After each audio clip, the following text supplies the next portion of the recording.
ejecutiva, y esto implica que vos podés cobrarlo lo antes posible, embargar rápidamente, y que las defensas están bastante más limitadas.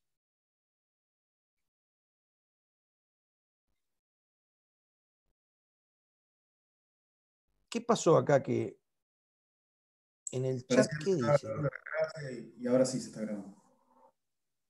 ¿Cómo, cómo? No se estaba grabando la clase y pusieron para grabar. Ajá, bueno, perfecto. Bien.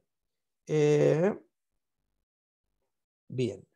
No sé quién dirige, porque no soy yo, evidentemente. No sé quién será. Bueno, recién me cambió la pantalla por eso. Bueno, entonces en el juicio ejecutivo les adelanto que la cosa juzgada es en el sentido formal. Dos requisitos entonces para la cosa juzgada: proceso contradictorio de conocimiento y carácter final de la resolución. Es el segundo requisito. Tiene la protección constitucional del artículo 17. Ahora vamos a ver que está este valor de la cosa juzgada, este carácter supuestamente infranqueable de la cosa juzgada, en determinadas circunstancias no es tan así, es relativo, no es absoluto. Cuando hablamos de la parte de revisión de la cosa juzgada. Bien, cuando hablamos de revisión o modificación de la sentencia y de la cosa juzgada, estrictamente cuando hablamos de acción de revisión, es una acción independiente para modificar una sentencia, aunque sea de cosa juzgada en sentido material. Después, también van a ver el carácter de inmodificable, pero por otro proceso, pero no ya relacionado con si se trata de juicio ejecutivo o juicio ordinario, sino que la acción de revisión se refiere al concepto de afianzamiento de la justicia, a la posibilidad de que la cosa juzgada, por más que tenga todos los requisitos que nosotros estamos hablando, lleve a una manifiesta injusticia, contrario al principio pétreo constitucional que está en el preámbulo de afianzar la justicia, o al que emana de los pactos integrantes del bloque de constitucionalidad federal. Concretamente ha habido revisión, van a ver ustedes, en temas de lesa humanidad, por ejemplo, pero no solamente en esos, vamos a ver otros temas posiblemente más cercanos. Aunque son cotidianos ustedes, los temas de lesa humanidad, me estoy refiriendo a que también se da, sin llegar a esa gravedad y a ese extremo, sin llegar inclusive a cuestiones penales, se da también en temas civiles y comerciales. Bien, la cosa juzgada en sentido formal, la sentencia no puede ser revisada en el mismo proceso. Y esto tienen que relacionarlo con la palabra o el concepto impugnaciones o recursos. No se pueden plantear más recursos. Es irrecurrible, pero es modificable. ¿Cómo se puede modificar? Por un juicio ordinario posterior. A ver, el Código de Procedimientos. ¿Quién me Perdón, una lee el consulta. artículo 551? Sí. Y en el caso del recurso de la aclaratoria, No es una... ¿quién me lo preguntó a eso? Pilar Telechea. Pilar Telechea. Bien. Estamos hablando de modificar la resolución, no de aclarar, de modificar lo sustancial de la solución, de que uno ganaba y pase a perder. ¿Sí? El recurso de aclaratoria es para aclarar cuestiones curas, errores meramente numéricos, materiales, pero no es, o para suplir alguna omisión muy pequeña, pero no puede cambiar la resolución el juez, porque si el juez cambiara la resolución, estaría borrando con el codo lo que escribió con la mano. Técnicamente estaría revocando. Por eso es que ya hablamos en las clases anteriores que una resolución judicial que es fundada, como son la sentencia definitiva, por supuesto, y también las interlocutorias, no son revocables. Por eso no corresponde el recurso de revocatoria. Bueno, en la aclaratoria no puede modificar lo sustancial. Yo me refiero a que es irrecurrible y no puede ser modificada en ese proceso, pero sí en otro. Por ejemplo, yo puedo tener un cheque o un pagaré que no haya sido pagado, pero yo no pude argumentar, digamos, que ese pagaré o ese juicio era injusto que me lo hicieran, porque no puedo argumentar cuál es la causa de la obligación. No puedo decir, no, yo entregué el pagaré porque compré un auto y después el auto estaba todo roto y no me andaban, por eso no lo pagué. Hay que tener mucho cuidado cuando uno firma ese tipo de instrumentos y si no, engancharlo al cumplimiento en el texto. Pero si está firmado como se firman normalmente, que le ponen por igual valor recibido en mercaderías, etc., vos primero tenés que ir al juicio, te hacen el juicio ejecutivo y muy posiblemente te lo ganen. Y como no pudiste discutir la causa de la obligación, después lo que puedes hacer es iniciar el juicio ordinario posterior. En el juicio ordinario posterior, lo que discutiste en el juicio ejecutivo o tuviste oportunidad de discutir, no lo podés plantear en el juicio ordinario posterior. Solamente aquello que está limitado. Hablamos la clase anterior de que por el principio de defensa en juicio, parecería que en el juicio ejecutivo, también en las medidas cautelares, aparecía limitado, ¿no es cierto? Pero bueno, esto es por una cuestión de política, de agilidad para el cobro de determinados instrumentos comerciales o de política procesal, si quieren.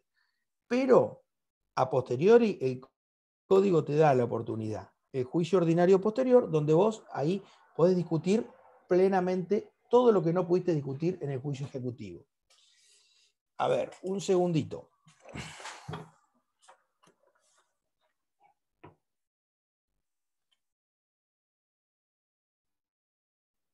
Como ejemplos, entonces, para que les quede, como ejemplos de sentencias que hacen cosa juzgada en sentido formal, la que surge del juicio ejecutivo. No se confundan con el proceso de ejecución de sentencia.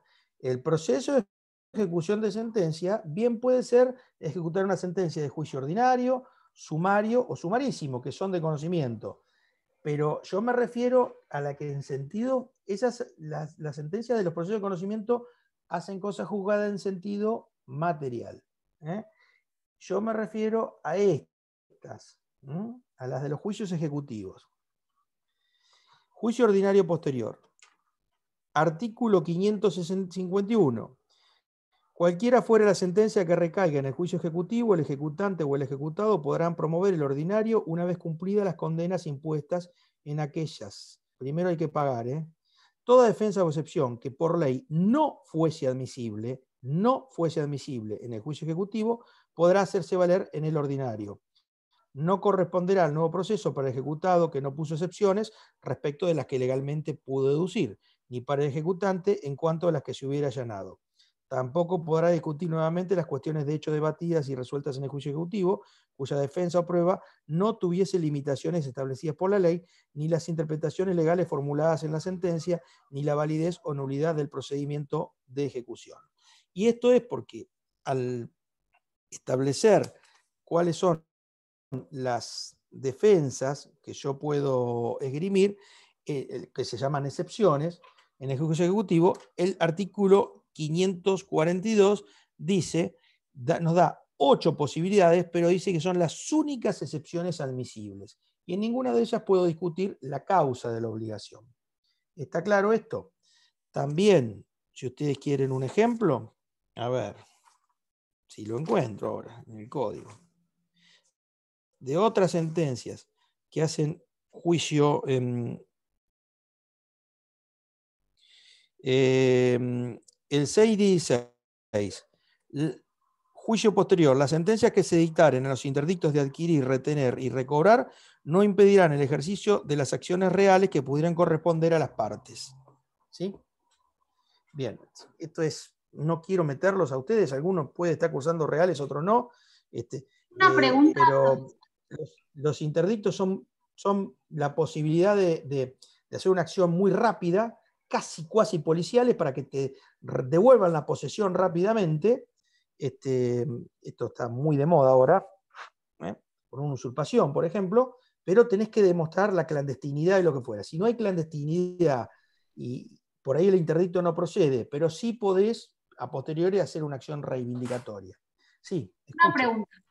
Entonces, hace cosa juzgada, una sentencia en sentido material en los juicios de conocimiento y formal en los ejecutivos. No se dan o sea, son los interdictos. Pero son exclusivas de cada una, digamos. En sentido material, los de conocimiento y formal únicamente los ejecutivos e interdictos. ¿O puede darse? No, si se pueden dar digamos, en sentido material, pero en el juicio ejecutivo. Y al revés, en sentido formal. A ver, no hay más procedimiento. No, claro. No. ¿Por qué al revés? A ver, ¿ustedes qué creen? ¿Que es un capricho no ya del profesor o del programa, sino de los procesalistas esta distinción? ¿O tiene una razón de ser? ¿Por qué es la razón de ser? ¿Qué decía el artículo 551 varias veces? ¿Qué decía? Relacionando también con lo que vieron con el doctor Tamone y con el principio de defensa en juicio. ¿Qué decía el 551 varias veces? Lo acabo de leer.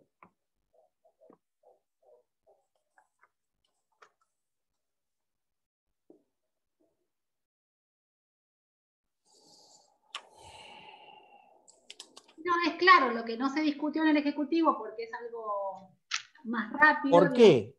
En otro juicio ordinario se discute. Porque la causa se discute. Claro, pero ¿por qué? ¿Por qué? ¿Cuál es la palabra? Miren. Creo que la palabra dice: toda defensa o excepción que por ley no fuese admisible en el juicio ejecutivo, o sea que hay un impedimento legal o por lo menos de defensa por un tiempito hasta que hagas el ordinario posterior en el ejecutivo. Después, en otra parte, dice que todas aquellas defensas que se pueden oponer o que se opusieron y se discutieron, no las volvés a rediscutir. Pero así, sí aquellas que no, en las cuales tuviste una limitación legal. O sea, la ley te limita el derecho de defensa. Te lo limita en el juicio ejecutivo y te lo limita en el juicio, en los interdictos. Lo que no entiendo de la pregunta de Alcira es: ¿por qué querés combinarlos? Si en el otro no te limita, en el otro es material y no se puede volver a discutir porque no hay límite. Si no ejerciste algunas defensas pudiendo hacerlo, perdiste. Vos tenés oportunidad de ejercitar defensas, sobre todo en el proceso civil. En el proceso penal, mirá, puede darse el caso de que el defensor no te defienda bien o que vos elijas defenderte por vos mismo y lo estuvieras haciendo muy mal y te intiman a nombrar defensor, o que el defensor te esté defendiendo muy mal y te decrete la nulidad y te nombren un defensor oficial. Porque en penal se tiende a que la persona ejerza su derecho de defensa más efectivamente. Pero en civil vos tenés la oportunidad de defenderte, no la obligación. No sé, ven, esto... No, sí, está claro. Es como que si tenía todas las oportunidades, entonces, no sucede eso, es problema mío. No, entonces, bueno, formal en el juicio ejecutivo está bien y en los interdictos. Inmaterial en los otros. La cosa juzgada en sentido material es tan amplia que supone la cosa juzgada en sentido formal. Vale decir, cosa juzgada en sentido formal quiere decir que es irrecurrible. Y la material, además, es inmodificable o inmutable. ¿Quedó claro? No puedo hacer un juicio ordinario y hacer otro juicio ordinario posterior. En principio. O sea, esa es la regla. Quiero que les quede eso como concepto. Lo demás es absolutamente excepcional. Lo que vamos a ver en la última parte es excepcionalísimo. Se dan casi nada de casos. Yo nunca tuve un caso.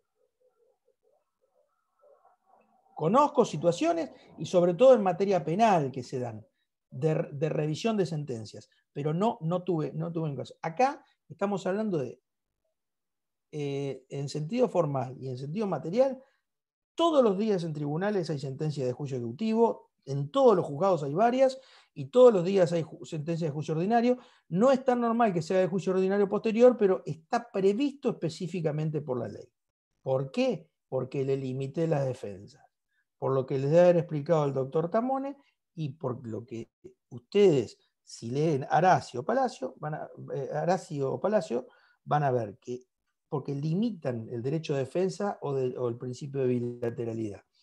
Ustedes vieron también que en las medidas cautelares también estaba limitado, era otro instituto. No tenía que ver con esto de la cosa juzgada, sino tenía que ver con que se frustraba el propósito de la medida cautelar, cuál es el aseguramiento del cumplimiento de la sentencia, del cobro y demás, si vos le das traslado a la otra parte o le das audiencia, con lo cual se decreta en inaudita parte. Ahora, ¿quiere decir que no te pueda defender? No. Después la podés controlar pidiendo que se modifiquen, que se sustituyan o apelándolas. Bien. Quedó claro. Tenemos entonces los dos tipos de cosa juzgada. Si quieren, en la sentencia en sentido formal ponen irrecurribilidad. Dejé pasar los plazos o agoté todos los recursos, pero tengo el 551. En la otra, cosa juzgada en sentido material, pongan irrecurribilidad más inmutabilidad. Dos características tiene una, la segunda, y una, la primera. Las dos tienen que ver con la teoría de la impugnación, porque se agotaron los recursos o porque consentí o no los planteé, etc. Pero la cosa juzgada en sentido material, a su vez, es inmutable, porque no puedo hacer un juicio ordinario posterior. Bien. Para aquellos que tengan o hayan leído Arazi, van a ver que Arazi, en su nueva obra, habla de la cosa juzgada provisional. No ya de la modificación de la cosa juzgada, de la modificación de la sentencia en otro proceso, sino de la posibilidad de anticipar un poco la pretensión. No toda, pero sí parte de la pretensión. Esto sale con un ejemplo. Las sentencias anticipatorias, por ejemplo, en materia de alimentos. En materia de alimentos, puede que antes de la resolución final se fijen una cuota de alimentos provisorios que puede ser modificada para abajo o para arriba en la resolución final después de que se abra prueba, se debate, etc. ¿Por qué se hace? Porque la necesidad de los alimentos, la urgencia de los alimentos. Entonces se anticipa, el juez anticipa un poco. Pero no solamente en esto se da. La Corte también lo admitió en un precedente. Por ejemplo, en aquellas situaciones en que la víctima ha sufrido un daño terrible, de gran envergadura, como por ejemplo necesita un tratamiento médico urgente, además de sufrir muchísimos daños más, ¿no es cierto? Entonces es un daño y perjuicio por ahí, en que la víctima tiene una grave incapacidad, no sé, en el caso este sufrió una amputación. Bueno, Provisoriamente, independientemente de que después se debata si va a proceder el daño moral, cuál es el grado de incapacidad y qué número o qué monto se le va a reconocer por esa incapacidad, si existe o no daño psicológico, todos los rubros que normalmente se discuten en un juicio, que son muchos, en un daño y perjuicios, anticipadamente se le puede conceder, por ejemplo, una prótesis. Hay algunos que tratan de identificar esto con las medidas cautelares. Les llaman medidas innovativas, como por ejemplo hubo en los corralitos y demás. Pero la característica que tienen y la diferencia con las medidas cautelares es que la medida cautelar tiende al aseguramiento de la futura sentencia. Acá un poco se anticipa parte de lo que se pide, se anticipa parte de la pretensión, ¿me entienden? ¿Tiene que ver con las medidas autosatisfactorias? Está relacionado con las medidas autosatisfactivas. Está relacionado. Yo prefiero hablar de cosa juzgada anticipada, digamos, provisional, pero esto no quiere decir que después el juez pueda modificarla. En el trámite de un juicio que puede durar años, a esta persona le concedo, el juicio de alimentos dura menos, ¿no? Le concedo alimentos provisorios hasta que se fijen los definitivos. Perdón, ustedes no escuchan nada del sonido ambiente, ¿no? Perdón, no están escuchando el sonido ambiente, ¿no? Sí, se escucha un poquitito. ¿Se escucha? Discúlpeme, no puedo parar. Estoy en mi casa y hay unos perros abajo y un paseo a perros. Si no, me tengo que pelear con el paseo a perros. Esperen que voy a cerrar la ventana.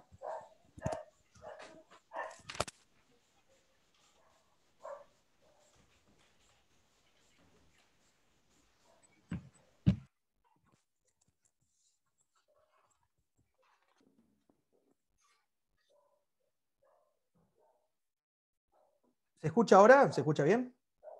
¿Hola? Perfecto. Bueno, disculpen.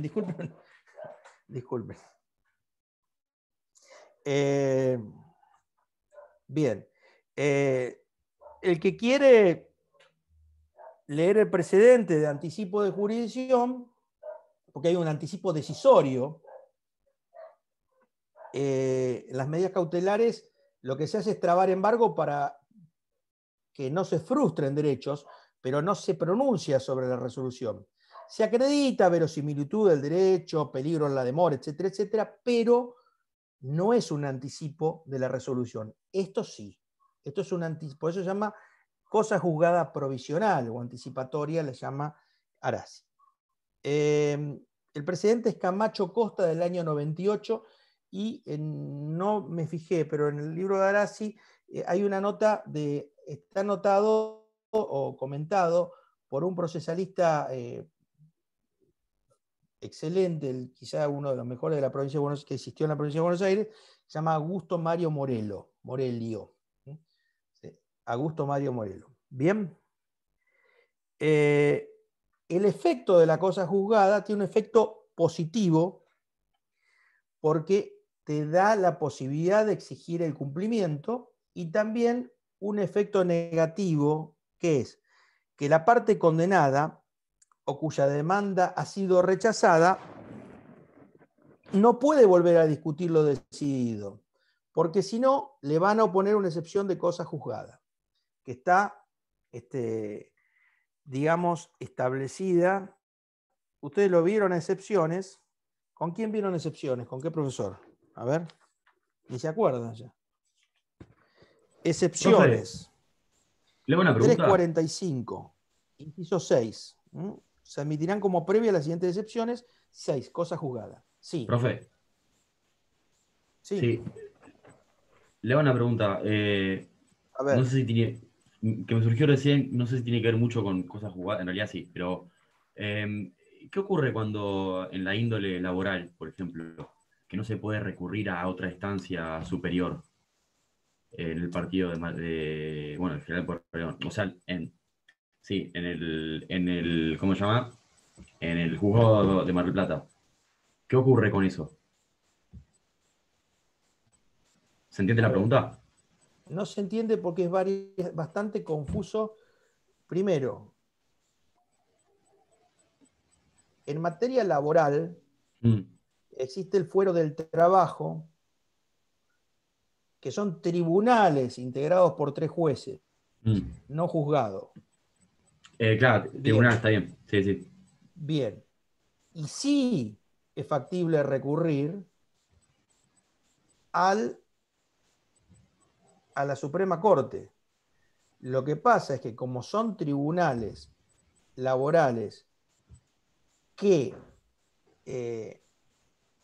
y el juicio es oral, la posibilidad de recurso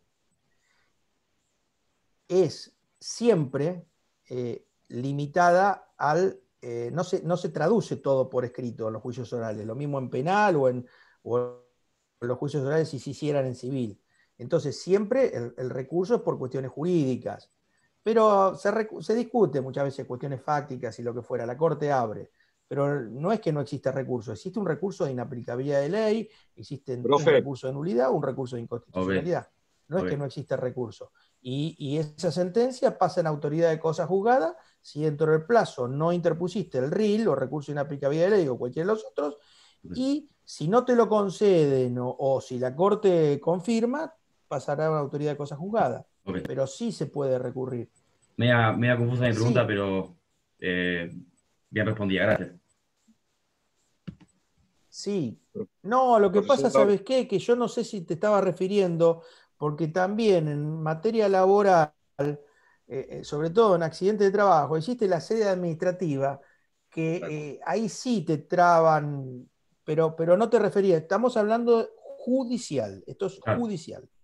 No, yo no sé si no quería... Sí, no sé, alguien más quería hacer una pregunta. Me parece que no, yo, Leiva. Profesor. Primero escuché una voz de varón y después una voz de mujer. Teniendo en cuenta cuestiones de igualdad de género, le voy a conceder la palabra al varón que escuché primero, salvo que el varón, por cuestiones de caballerosidad, le quisiera ceder a la dama la primera pregunta. Profesor, buenas tardes. Mira, y si fuera Pascual, diría que pregunte mi compañera, pero bueno. Por favor. Sí, Pablo, dale. Por favor, le cedo la palabra a mi compañera y después le zanjo mi consulta. Gracias, Pablo. Bueno, bien, el tema entonces estamos con Alcira. No, quería, por lo de la pregunta de recién, creo que era Gonzalo, que me parece que lo quieren decir, que no sé si hay tribunal de alzada cuando tenemos un juicio laboral. ¿Qué sería? ¿Directamente sí, la Corte? La Corte. Claro. No, la Cámara no. Por ahí iba de pregunta que como la Cámara... La Corte de la provincia, la Suprema Corte de la provincia. No hay recurso de segunda instancia porque la Cámara Civil y Comercial no atienden asuntos laborales. En el foro laboral se va directamente a la Corte. Ahora, ustedes, esto es, son recursos más que nada de derecho, ¿no es cierto?, por cuestiones jurídicas. Esto antes en el Código Procesal Penal, cuando había juicio oral, también iba directamente a la Corte porque lo hacías ante la Cámara. ¿Se acuerdan del caso Monzón? Por ejemplo, si elegías ir a juicio oral, lo hacías ante los 3 jueces de Cámara. Hoy lo haces o ante un tribunal oral, criminal, o bien ante el juez correccional. Pero bueno, no quiero complicar con esto. De laboral tenés recursos, pero es la Corte. Bien. Ahora, Pablo. No, ¿cómo anda, profesor? No, justamente yo lo iba a apuntalar cuando estaba comentando, yo trabajo en los tribunales del trabajo, en la calle Garay, y justamente quería decirle exactamente lo mismo, lo que vamos todo con la oralidad y en la misma línea que usted estaba manifestando. Sí, lo que pasa es que cuando la segunda instancia es, se entiende como revisión y entendido ampliamente los pactos y demás, muchas veces la Corte, por ejemplo en materia laboral, flexibiliza un poco los requisitos de entrada, que por ahí no los tenés en materia civil y comercial o en penal. Vos de una sentencia de un tribunal oral criminal tenés que irte primero al al Tribunal de Casación, o la Cámara de Casación Penal, en la provincia de Buenos Aires. Y hay una doble casación, porque prácticamente el recurso de casación y el recurso de inaplicabilidad de ley es lo mismo. Entonces, después de ir a la casación, tenés que ir a la Suprema Corte de Justicia. Y si te querés ir a la Corte, vos tenés que agotar siempre todas las instancias para llegar, si querés, a la Corte de la Nación. No podés saltear una instancia, ¿tá? Salvo que la Corte diga, ay, este caso me interesa y hago un per saltum, pero eso es una cuestión absolutamente rara, ¿no? Yo he visto dos, hace poco vi uno y otro en el caso de Aerolíneas, que lo han comentado de la privatización de Aerolíneas. Un amparo interpuesto por un diputado, Fontela, Moisés Fontela. No habían nacido ustedes algunos, algunos, otros sí. Bueno, pero es así, de sede laboral se va a la Corte. Bien. Hay quienes agregan, entonces, los elementos son entonces una sentencia que emane de un juicio contradictorio, que haya habido un conocimiento o debate pleno y, en segundo término, que tenga resultados carácter final, sea definitiva, final. Será final porque se agotaron todos los recursos, porque se la consintió, etc. Ahora, hay otros que le agregan, convierten esto en 4 requisitos, por ejemplo, preexistencia de un procedimiento jurisdiccional. Segundo, plenitud de ese procedimiento jurisdiccional, amplio debate, lo que hoy hablábamos con Alcira, que estamos hablando ya acá de la cosa juzgada en sentido material, más que nada, ¿no? Después, conclusión por definitiva, sentencia definitiva, o sea, una sentencia que resuelve la cuestión e impide el ulterior tratamiento. Y después, la inimpugnabilidad porque se agotaron los recursos o porque se pasó el plazo o se consintió. Bien, establecido esto, yo le voy a hablar rápidamente de el tema de la revisión de la cosa juzgada, pero no de esta revisión que estuvimos viendo, no de la releída o revisión o reexamen que hacen los tribunales superiores en razón de los recursos o de la competencia funcional. No, acá vamos a hablar de una revisión posterior, ¿no es cierto? La cosa juzgada, los procesalistas no la ven como algo infranqueable cuando se ha cometido una terrible injusticia. Este tema, en sede penal, ha sido discutido. Y si quieren, lean el fallo Maceo, que hubo disidencia en la Corte. ¿Por qué? Porque era un señor que había sido sometido a juicio e indultado. Pero por la asunción y los compromisos internacionales que tiene Argentina, sobre todo después de la reforma de 1994, no se puede indultar en temas de lesa humanidad. También estuvieron controvertidas las llamadas leyes del perdón, que se decretó la nulidad o la invalidez, no ya la inconstitucionalidad, porque inclusive se aplicaron, o sea, es como tuvieron como que ver como que si no hubieran existido, ¿no? Entonces, en base a eso, aquellas personas que durante el proceso de reorganización nacional o cometieron delitos de lesa humanidad y habían sido indultados, se decretaron la nulidad de los indultos y se los volvió a juzgar. ¿Está claro? El juzgamiento después podría haber sido absolución o condena. Lo que no se veía bien era el no juzgamiento, o la impunidad.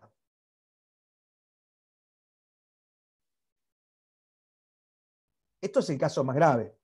Ahora, En penal, que es más fácil, hay otra acción de revisión, porque todos han dado penal, y saben que la ley penal es irretroactiva, salvo cuando es más benigna.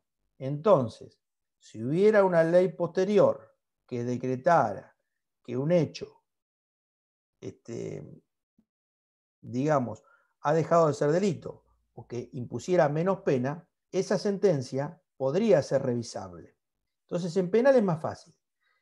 Esto es así, y en penal, clásicamente, existe en los códigos procesales penales una acción que se llama de revisión, que en materia civil van a ver que es una creación pretoriana o un reconocimiento por parte de la jurisprudencia, o, si quieren, de la doctrina legal, de los pronunciamientos de la Suprema Corte de Justicia de la Provincia de Buenos Aires.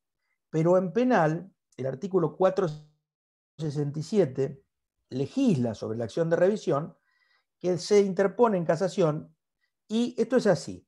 Si las circunstancias, en el medio de que está planteándose un recurso, surgen nuevas pruebas o nuevas leyes o demás, vos lo podés meter en el proceso recursivo. Si no pasara esto, porque ya se terminó el proceso recursivo, vos podés hacer una acción de revisión posterior e independiente, ¿m?, y pedir que esta situación se revea. Por ejemplo, la acción de revisión procederá en todo tiempo y en favor del condenado, contra las sentencias firmes cuando, primero, los hechos establecidos como fundamento de la condena fueren inconciliables con los fijados por otra sentencia penal irrevocable. Segundo, esto sería escándalo jurídico, sentencias distintas. Bien, la sentencia impugnada se hubiere fundado en prueba documental, testifical, y pericial, cuya falsedad se hubiese declarado en fallo posterior, por ejemplo, falsedad de un testimonio o de la confesión misma. Tercero, la sentencia condenatoria, de la confesión, no dice la confesión, pero podría ser, ¿no?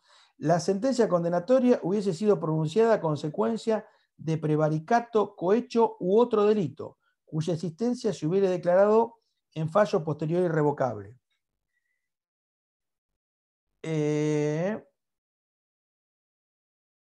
Cuarto, después de la condena sobrevengan o se descubran hechos nuevos o elementos de prueba que solos o unidos a los ya examinados en el proceso hagan evidente que el hecho no existió, que el condenado no lo cometió, que el hecho cometido encuadra en una norma penal más favorable. O sea, tienen 8 incisos en penal que pueden hacer una acción de revisión independiente. No solamente por una ley penal más benigna, sino por descubrimiento de nuevas pruebas, falsedad, etcétera, etcétera.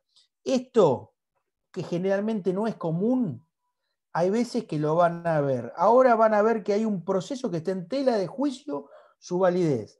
¿Han leído algo de la validez de los actos de un proceso penal? No tiene tanto que ver con la cosa juzgada, porque todavía no hubo juicio oral ni sentencia, pero sí con la validez de actos. ¿Lo estuvieron viendo? ¿Estuvieron leyendo? ¿Qué proceso puede ser? ¿Qué causa está en tela de juicio ahora? La validez de esas pruebas. Que no pueden leer los diarios con la pandemia, ¿no? A ver, ¿quién habló? Alcira. Alcira. La causa de los cuadernos. Bueno, ahí se está discutiendo formalmente el tema de las declaraciones porque no se habrían tomado las declaraciones con los recaudos del caso. Y creo que escuché también que a los imputados les habían dado sobreseimiento, no sé. Todo muy... No sé eso, todavía no, me parece que te estás adelantando. Le pueden haber pedido el sobreseimiento, pero por ahí salió, qué sé yo. No sé, hoy pero no, seguramente yo el ABC que haría como defensor sería eso. Pero bueno, cuidado cuando se instruyan causas de ese tipo, hay que tomarse todos los recaudos del caso. Por eso es importante muchísimo ser muy cuidadoso en los actos procesales y en la formalidad de los actos procesales. Porque muchas veces las formas están dadas para seguridad jurídica de todas las partes. Pero si la prueba está en tela de juicio, pero los que declararon, digamos, están pidiendo ser arrepentidos y toda la cuestión, o sea, que no tiene valor si cae la prueba de los cuadernos, según el juez. La ley dice que hay que grabar. Si la ley dice que hay que grabar, ¿por qué no grabás? Esa sería una posibilidad. La otra posibilidad sería lo que vos decís, pero para que pase lo que vos digas, todas las personas que están imputados y que se beneficiarían también con el sobreseimiento tendrían que ir y reconocer todo lo que dijeron. Vos estás segura que eso... Pero no quiero entrar en ese detalle, en esa estrategia. Yo quiero decirles que normalmente pasa que se cuestionan pruebas. Se cuestionan pruebas. No solamente en temas políticos. Pasa normalmente en muchas cuestiones de aparición de otros testigos y demás. Tienen todas las películas en que se establece la pena de muerte, ya estoy, Pascual, todas las películas en que en Estados Unidos están por la pena de muerte, ¿vieron? Hay una película que hasta fabrican, se hacen, digamos, se hacen ejecutar, esa es una película, creo que es de Kevin Spacey, se hace ejecutar para demostrar después que estaba mal hecho el procedimiento.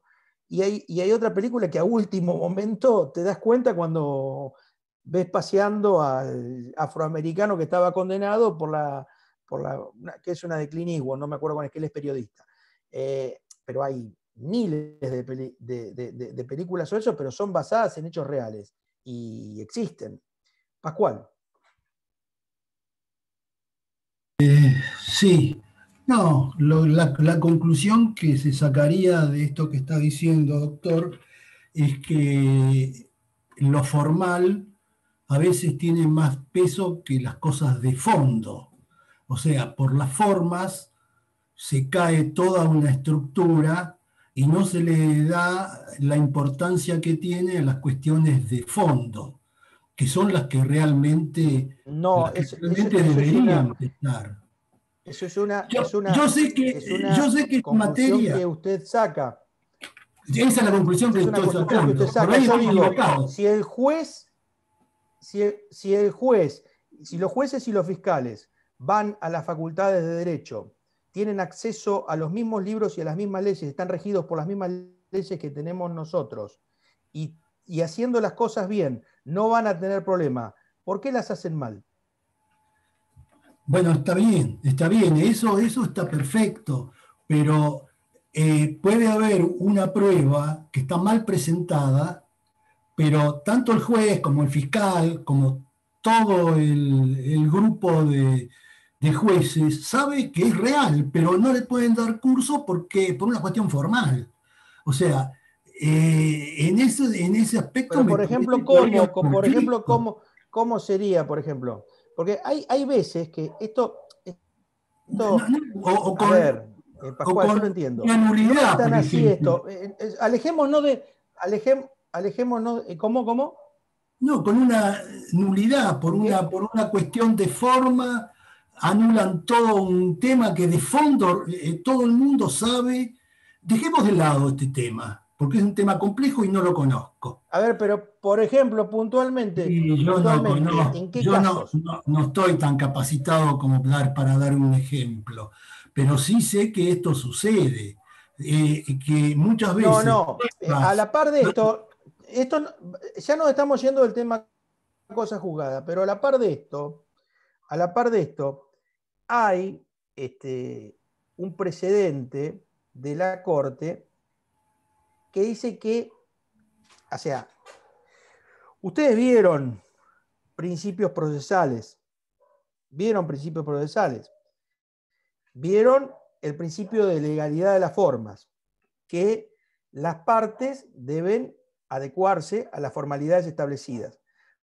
Pero ustedes vieron que ese principio tiene un correctivo, que es el principio llamado de instrumentalidad de las formas, que la palabra instrumentalidad pareciera que sugiriera más solemnidad, pero en realidad acá en este caso actúa como un correctivo a esa excesiva solemnidad.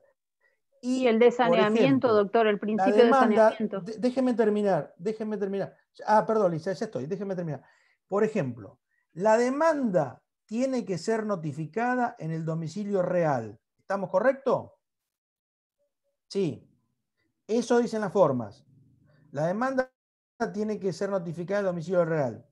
Pero yo notifico la demanda en el lugar de trabajo. La notificación tiene como finalidad que una persona se entere de determinada resolución o acto procesal. En este caso, de que tiene, por ejemplo, 15 días para contestar una demanda. Este señor, si se presenta y dice, no, pero acá a mí me la notificaron y yo me enteré, pero la demanda fue presentada, me la tenía que llevar a mi casa. Y el juez le va a decir, bueno, señor, el acto cumplió su finalidad. Aquellos actos que cumplen su finalidad y la formalidad no se cumplió, no se dan. Ahora, si yo, Pascual, tengo que, en un tema de impugnación de la paternidad, busquemos una prueba, en una prueba de ADN, en que puede ser una persona juzgada, ¿no es cierto? Se perdió la cadena de custodia de ese ADN y ese señor puede ir preso por esta situación, ¿me entiende? Es muy posible que la nulidad se tenga que proceder, porque todo el mundo sabe que hay que guardar la cadena de custodia.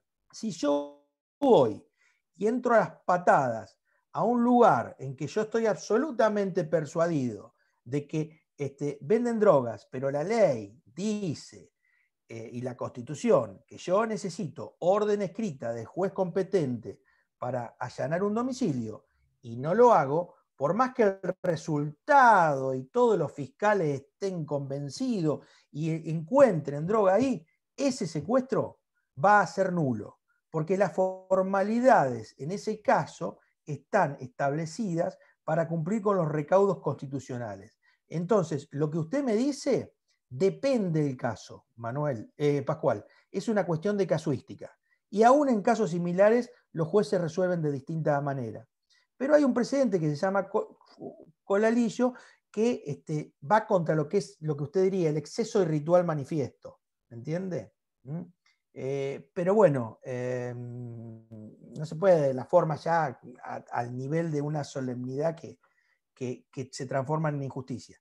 Pero bueno, puse un ejemplo yo de que nos puede poner muy tristes a todos, y por más que jurídicamente banquemos que se anule o no una cosa, y el resultado puede ser feo porque nos pone tristes a todos. Yo puse el ejemplo para ver si alguno estaba en tema sobre estas cosas. ¿Me entiende?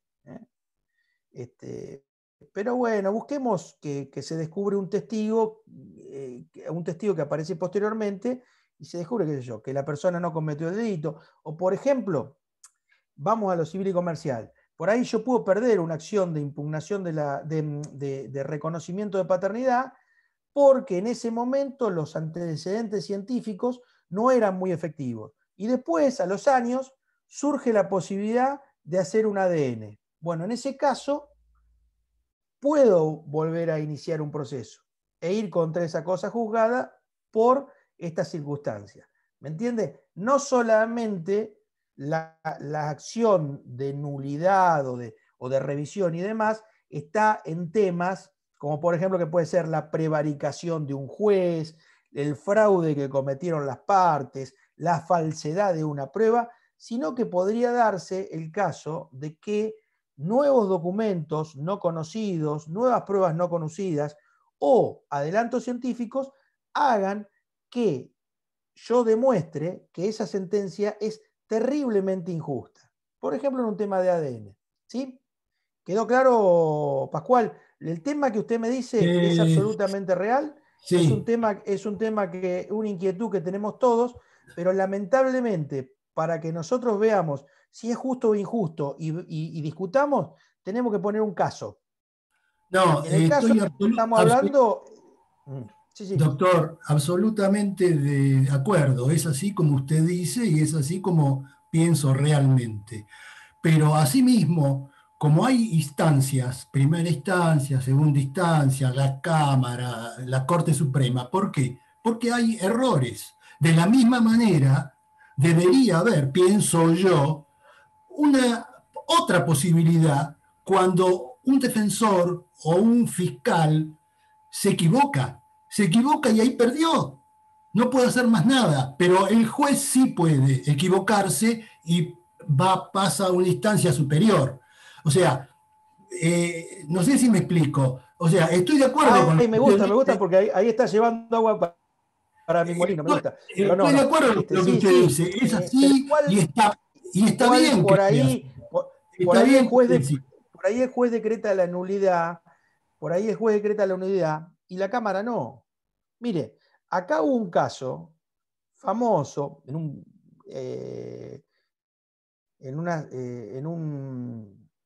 una localidad vecina en que se atacó la confesión, la prueba de confesión creo que era, ¿no? Y se decretó la nulidad de un procedimiento, y eso llevaba a la futura absolución de un imputado, y Casación lo revocó. Habría que, o sea, siempre está la posibilidad de revocación. Y en ese caso, la Casación bancó los actos, por así decirlo, o validó los actos del Ministerio Público Fiscal. O sea, no es que nunca estén indefensos. Así como el defensor había planteado la nulidad, el Ministerio Público Fiscal recurrió y la Casación le hizo lugar, y después esa persona fue condenada. O sea que no... depende mucho del caso en particular. Bueno, entonces, esta barrera infranqueable en situaciones excepcionalísimas, en penal es fácil porque está la acción de revisión, y en civil hay lo que se llama una creación pretoriana. Hay que hacer un juicio nuevo e intentarlo, por ejemplo, por medio de la acción de nulidad, una acción autónoma de revisión.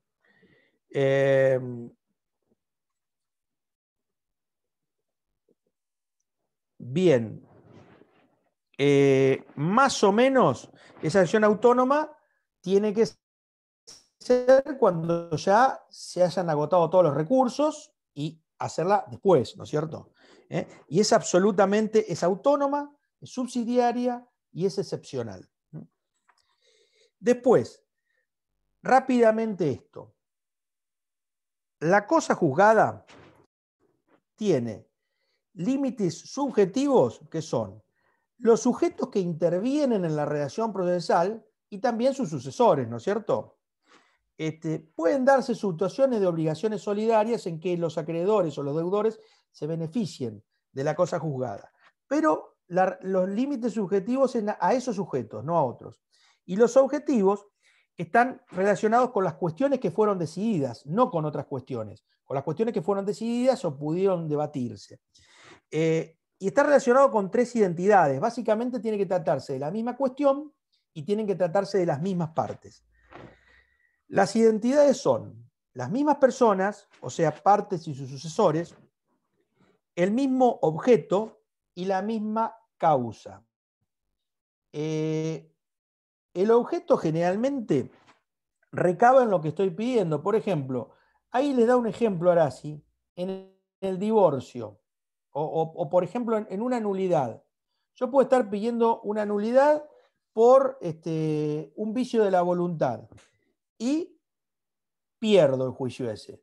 Pero con posterioridad también vuelvo a pedir la nulidad, que el objeto es el mismo, pero por otra causa. Como por ejemplo, que las personas eran incapaces. Bueno, en ese caso no hay identidad de causa. Esto es fácil en el divorcio. Pido el divorcio por una causal, no me hace el lugar y después podría descubrirse a posteriori que existía otra causal. Bueno, hoy ya vamos a terminar la clase. Se extendió. ¿Quedó claro? Cosa juzgada en concepto, cosa juzgada en sentido formal, cosa juzgada en sentido material, la cosa juzgada provisional, los ejemplos de los alimentos o aquellos daños y perjuicios donde hay una grave lesión o se necesita un tratamiento en virtud del cual si no la persona muere, la víctima va a morir. Bueno, esa anticipación de sentencia, no de toda, pero sí de parte de la sentencia. Bueno, y después los elementos de la cosa juzgada, que eran proceso contradictorio, debate con plenitud y una resolución final, que estén agotados los recursos, etc. El efecto positivo y el efecto negativo. Y después el tema de la revisión de la cosa juzgada. Si es o no una barrera infranqueable y en qué casos excepcionalísimos, en sede civil por una nación autónoma, que es de creación pretoriana, subsidiaria, porque se ha agotado todo recurso, y absolutamente excepcional, como por ejemplo temas de paternidad que les dije y demás, descubrimiento de prueba falsa, puede ser que el juicio de las partes hayan hecho un juicio para que una persona le embargue a otra y que después eso sea absolutamente infundado, falso y demás. Puede ser que haya prevaricación del juez. Bueno, en todos esos casos, cuando hay una gran injusticia, se puede plantear. Obviamente que en sede penal está establecido explícitamente en el 467 o como motivo de casación también. Y obviamente que tenemos el ejemplo del caso Maceo. En el caso Maceo, la doctora, creo que era la doctora Argibay, dijo que ella era víctima de ese proceso, o lo fue de hecho, y que repudiaba todo ese tipo de delitos, pero que en virtud de la cosa juzgada, ella le daba más valor a lo que era la seguridad jurídica. Nos dijo, bueno, están en juego la seguridad jurídica y el afianzamiento de la justicia. Que ella no podía, digamos, esta formalidad, si se quiere, le da mucha importancia a la cosa juzgada y votó en disidencia. Creo que también votó en disidencia FAI. Fue por mayoría el caso Maceo. Pero bueno, si quieren leerlo, Maceo creo que es con doble Z. ¿Alguna duda? Si no, nos vemos. Creo que el miércoles que viene tienen conmigo, ¿no? Van a tener 2 clases más conmigo. ¿Está? Y en esas 2 clases vamos a agotar modos anormales de determinación del proceso. Por lo menos en una. Bueno, gracias por las intervenciones. A todos los que intervinieron, gracias. Y a todos los que escucharon, gracias. Menos gracias a los que están ahí escondidos, atrás de... Bueno, quiero que prendan todos la pantalla la próxima. Chao, hasta luego. Chao.